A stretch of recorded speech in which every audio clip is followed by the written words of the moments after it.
नमस्कार, स्वागत आहे आपल्या नवीन रेसिपी मध्ये। तर आज आपण पाहणार आहोत घरच्या घरी सेरेलॅक कसं बनवायचं 6 महिन्याच्या पुढच्या बाळांसाठी। सर्वप्रथम आपण पाहूया काय काय साहित्य घेतलंय ते।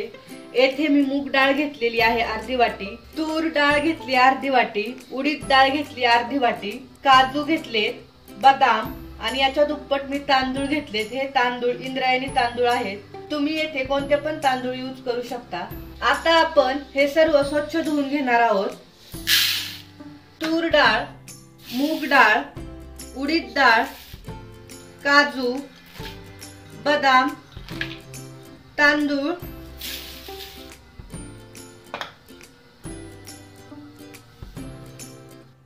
सर्व स्वच्छ धुवून घेतलेलं आहे।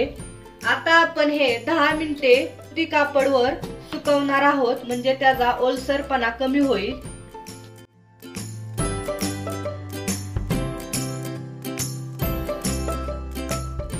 10 मिनिटे झालेले आहेत। हे छान असं कोरडं झालेलं आहे, पाहू शकता।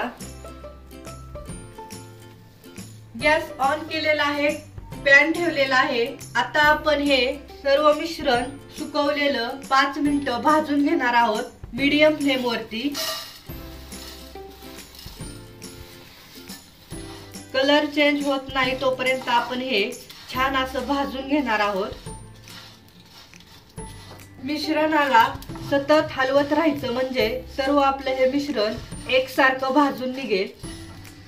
5 मिनिटे झालेले आहेत, कलर पण चेंज झालेला आहे आणि छान भाजलेला आहे, पाहू शकता।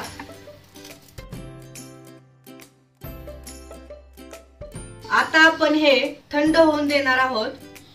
10 मिनिटे झालेले आहेत। आपण जे भाजून घेतलेलं मिश्रण आहे ते थंड झालेलं आहे। आता आपण हे मिक्सर मध्ये या मिश्रणाची बारीक पूड करून घेणार आहोत।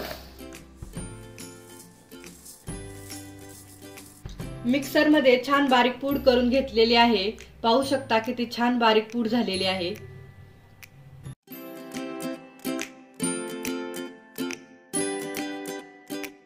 आपण जी मिक्सर मध्ये बारीक पूड करून घेतलेली ती मी आता डिश मध्ये काढून घेतलेली आहे। किती स्मूथ सेरेलॅक आपलं घरच्या घरी तयार झालेलं आहे, पाहू शकता।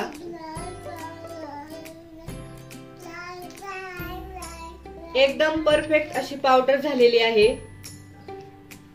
तर हे सेरेलॅक 15 दिवस आरामशीर टिकतं।